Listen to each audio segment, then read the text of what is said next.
simple life, something out those aches and pains from working on the farm. Hey guys, it's Eric, owner of Farpoint Farms here in the mountains, North Carolina. I wanted to take a second to show off this old girl here. This is a 4x6 trailer. I picked this thing up for 25 bucks about 22 years ago. And it's time to say goodbye. We actually are selling this trailer and another one, and we're going to buy something in between. We're getting a 5x8. I had a 5x10, but it was a wood floor model, and it's just too heavy for my little truck to pull. So getting rid of that, but I can't really drive mowers up onto this one, so we need something with the drop gate.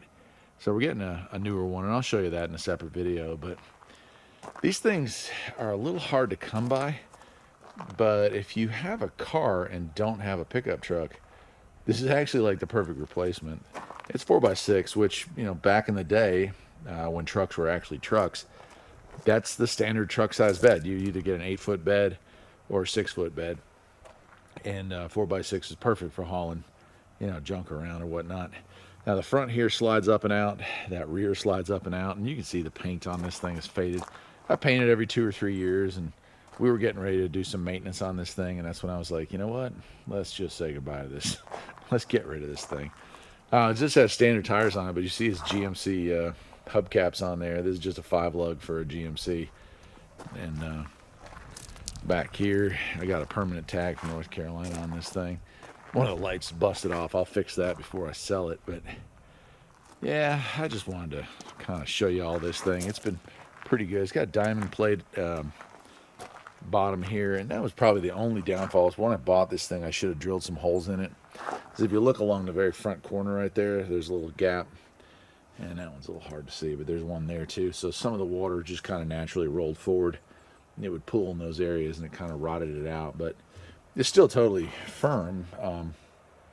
And man, you can haul a bunch of mulch and stuff. I mean, the bed height here is about 2 feet, a little over 2 feet. So you could get a whole truckload of mulch and put it in the back of this thing easy. So it was really handy for that. I did used to pick up mowers with this thing, but you had to take the front out and let it sit over the front. And if it was anything over, you know, the smallest of decks, you had to pull the deck off. So, you know, it's 48 inches at most. I think it's 46 with the lumber in there. And so, you know, a 42-inch deck will fit, but nothing bigger.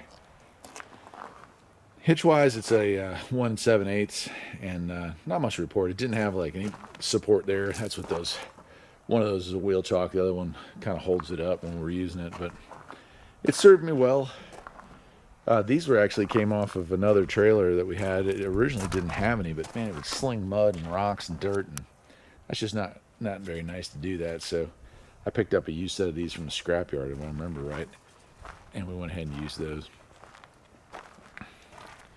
Anyway, if you see these things for sale and you're looking for one, they're not a bad trailer. Like I said, they're perfect for passenger car, you know, that just doesn't have a truck but needs truck capacity, I guess I'd say.